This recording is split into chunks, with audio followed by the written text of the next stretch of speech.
So you have a date in immigration court. Either you or someone you love has a date in immigration court. And you've been trying to figure out what happens at court. Can I do it on my own? And if you've been with us so far on this journey, you'll know this is the fourth video in a multi-video series. This is point four, video four, on what you need to understand before you make the decision to go alone to immigration court or not. This is point number four. What's the role of an immigration lawyer at immigration court? The first role of a lawyer is to analyze the charges against you. You'll recall in the second video, we discussed the notice to appear. Well, there could be mistakes in that notice to appear. There could be allegations that are not true. Maybe the facts the judge wants you to admit or deny are not entirely accurate. Or maybe the way they're worded, they present problems. And maybe the charges of removability, the charges of deportability are not accurate. Maybe the notice to appear, due to the lack of time, date, or place, is not valid. Those are the types of errors and mistakes that an immigration attorney can help you with right from the outset, and to put your case on the best path going forward. The second role of a lawyer is to stand between you and the judge, between you and the government agent, to defend you. As we noted in the third video, you will be testifying. And the government lawyer may hound you with certain questions, may really come after you with certain information, may present some witness against you. Maybe even the judge will be hostile. Well, that's where the immigration lawyer stands between you and them, and will object to certain information, may reserve certain information for appeal, to call the court's attention to things that are inaccurate that's being thrown at you. So that's the second way that an immigration lawyer can help you at court. The third way is to develop your theory of defense. Now, the government may present some information as a charge against you. And maybe your case presents an interesting twist that has never really been seen at an immigration court before. I had a case once where Congress had passed new legislation, and it had only been out there less than a month. And a woman's family came to me. They had been to other offices and they said they couldn't help them. And I said, well, there's a new law, and I think it could fit. But the way it fit was to read it correctly. The judge was not reading it correctly. He was reading it the way the government wanted him to read it. I disputed that, and we lost at immigration court. We wanted an immigration appeal, and we lost again. But we took it up to the higher court. And remember what we mentioned in video one. Only 7% of cases that lose, only 7% of cases that lose go up to a higher court. And in some cases, it needs to go up. So we went up to the higher court. And the higher court said, no, you're right, Mr. Batara. The immigration judge is wrong. So it came right back down. And now my client had a form of relief and won that form of relief. So developing a theory of defense is not just looking at the law the way it is now. It's looking at the way the law should read. And it's happened numerous times in my career, and I've seen other cases, other lawyers throughout the nation that do similar things, where a lawyer at court can develop a theory of defense that's never been developed before.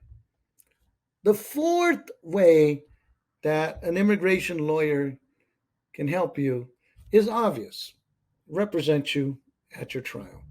Remember in the last video, we're talking about testimony, telling the truth, not exaggerating, not extending your answers, questioning the other witnesses, objecting to the government attorney badgering you, correcting inaccuracies. All of that is part of what happens at a trial. Imagine, and I'm sure if you watched video 3, I already have, I have to prepare to testify. And those 13 rules, I mean, wow, that's a lot. I mean, boy, and I'm not supposed to memorize the answer, but I should know what I'm talking about. I need to know what's in my application. Well, that's where representation at a trial by competent counsel can really help an immigrant at court. Remember the stats in video 1. 80% of immigrants without a lawyer lose their case. 57% of immigrants go to court without an attorney, and 92% need interpreters. It's 3 factors that can lead to big time disaster for immigrants. Fifth, protect you against flawed decisions.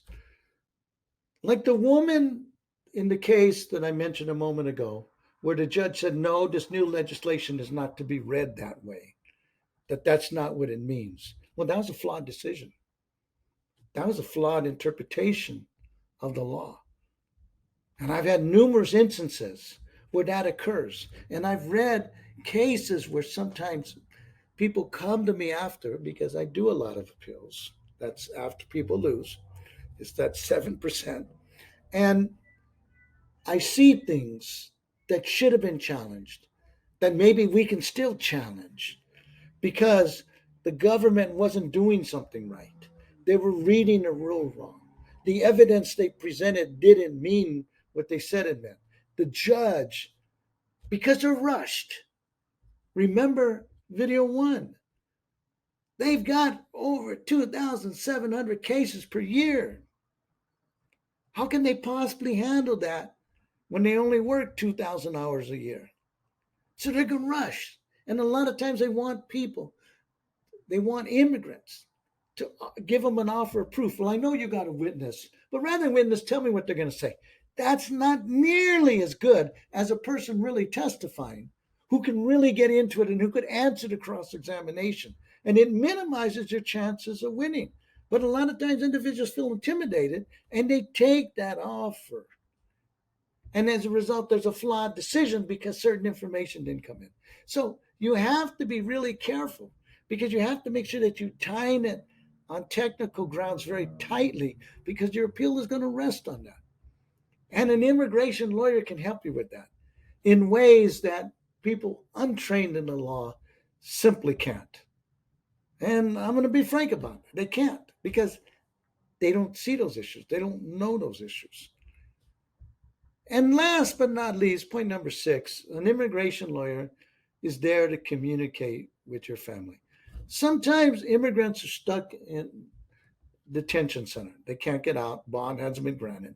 In other cases, they're out, but the wife is hysterical or the husband's hysterical and they're not feeling comfortable having to work with this person that might get deported, and they're upset about everything because their life is out of whack and the kids are ornery, or sometimes an individual has to go to their parents or a cousin or an uncle to borrow money to get help, and so that they can defend themselves.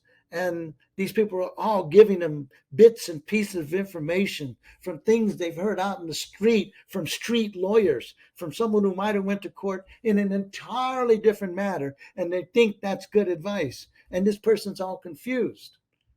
An immigration lawyer can step right in the middle and explain what's up and what's not up to that person's family. and it keeps the family together, which is so crucial to an immigrant's strength during their ordeal facing deportation at immigration court. It's so important to find witnesses, to find the documents, to present the testimony. So crucial. And an immigration lawyer at immigration court can do that for an immigrant. So we started this multi video series with two questions. What's going to happen at immigration court? We've addressed that. The second question, can I do it alone? We've addressed that. That's your choice. I hope that I've given you enough food for thought that you can make that choice wisely. Take care. Thanks for watching. Know someone who might be interested in this video? Then please take a moment to like and share it with them. Also, if you would like more videos on immigration, just click on the subscribe button. And here's a little bonus, a short guide that you can download for free by clicking on the link on the description box or the square-shaped image. Plus, if you have ideas for videos you'd like to see, write a short comment below or feel free to contact me at carlos@VitaraImmigrationLaw.com. My name is Carlos Vitara. I appreciate your time and hopefully we'll be talking again very, very soon.